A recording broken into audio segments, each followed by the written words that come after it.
ஸ்டேஜில் இந்த மாதிரி டான்ஸ் ஆடிட்டு இருக்கும்போது கீழே இருந்து நிறைய விஷயங்கள்லாம் நடக்கும். எவ்வளோக்கு எவ்வளோ ஒரு பாசிட்டிவான அன்பு கிடைச்சாலும் அது சரி நெகட்டிவான விஷயங்களா இருக்கும். அப்படி ரொம்ப நெகட்டிவான ஒரு விஷயம் நடந்த விஷயம் தான் என்ன சொல்லுவீங்க? அந்த பேடா பேசுறதும், அப்புறம் நம்ம கிட்ட நல்லா சிரிச்சு பேசிட்டு இங்க வா இங்க வந்து ஆடு அப்படின்னு சொல்லுவாங்க. சரி அவங்க கூப்பிடுறாங்க அப்படின்னு சொல்லி ஆடும்போது சீ போ அந்த பக்கம் அப்படின்னு சொல்லிட்டு போவாங்க. கை ஒரு மாதிரியே சிம்பிள் வச்சு காட்டுறது அந்த மாதிரிலாம் நடந்தது. ஓகே. உங்களும் என்னைக்கே ரிப்ளை குடுத்துருக்கீங்களா? நான் ஒரு 2 டைம் ரிப்ளை குடுத்துருக்கேன்.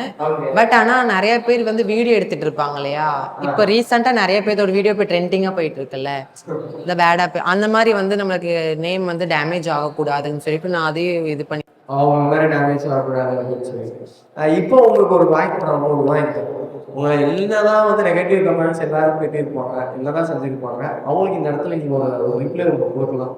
எனக்கு அந்த மாரி வந்து பேடா கமெண்ட் பண்ணிட்டு போறவங்க வந்து என்னோட நிலைமையில வந்து அவங்க இருந்து பார்த்தா அந்த பேடா அவங்களுக்கு வந்து எப்படி தெரியும்?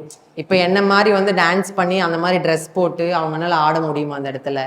கீழ நின்னுட்டு என்ன வேணா சொல்லிட்டு போலாம். ஆனா அந்த இடத்துல நான் தான் நின்னு கஷ்டப்பட்டு ஆடிட்டு இருக்கேன். அந்த மாரி ஒரு நிலைமை அவங்களுக்கு வரணும்னு நான் சொல்றேன். என்ன வந்து அப்படி பேடா பேசினாலுமே, எனக்கு மட்டும் இல்ல எல்லா கேர்ள்ஸ்க்குமே நான் சொல்றேன். இப்போ ஒருத்தவங்க வந்து நல்லா இருப்பாங்க, நல்லாவே பிளாக்கா இருப்பாங்க, ஒயிட்டா இருப்பாங்க, ஃபுல் காஸ்டியூம் போட்டு ஆடுவாங்க, கிளாமராவும் ஆடுவாங்க. அப்படி இருக்கும்போது இடத்துல வந்து நல்லா அழகா இருக்கிற பொண்ணுங்கள பார்த்து நெறைய பசங்க வந்து அவங்களே வர சொல்லுங்க, இவங்களே வர சொல்லுங்க, விசில் அடிக்கிறது, முத்தம் குடுக்குறது அந்த மாரி இருப்பாங்க. அந்த இடத்துல வந்து ஃபுல் காஸ்டியூம் போட்டு ஆடுற பொண்ணுங்களும் இருப்பாங்க. அவங்க மனசு ரொம்ப கஷ்டப்படும் இல்லையா? இது நெறைய பொண்ணுங்களுக்கு நடந்திருக்கு. எனக்கு மட்டும் கிடையாது. நெறைய பொண்ணுங்களுக்கும் நடந்திருக்கு. இப்ப என் முன்னாடியே ஒரு பொண்ணு ஆடிட்டு இருக்கா. அந்த பையன் வந்து என்னைய வந்து இங்க வந்து ஆடுங்க, இங்க வந்து ஆடுங்கன்னு சொல்லும்போது அந்த பொண்ணுக்கு ரொம்ப கஷ்டமா இருக்கு இல்லையா? அந்த மாரி சொல்லும்போது, எங்க மாரி ஆடுங்க. நீங்க வந்து மேல வந்து ஆடுங்க. நாங்க கீழ உட்காந்து பார்க்குறோம் அப்படின்னு அவங்களுக்கு நான் பதிலடி அது மாரி தான் குடுப்பேன்.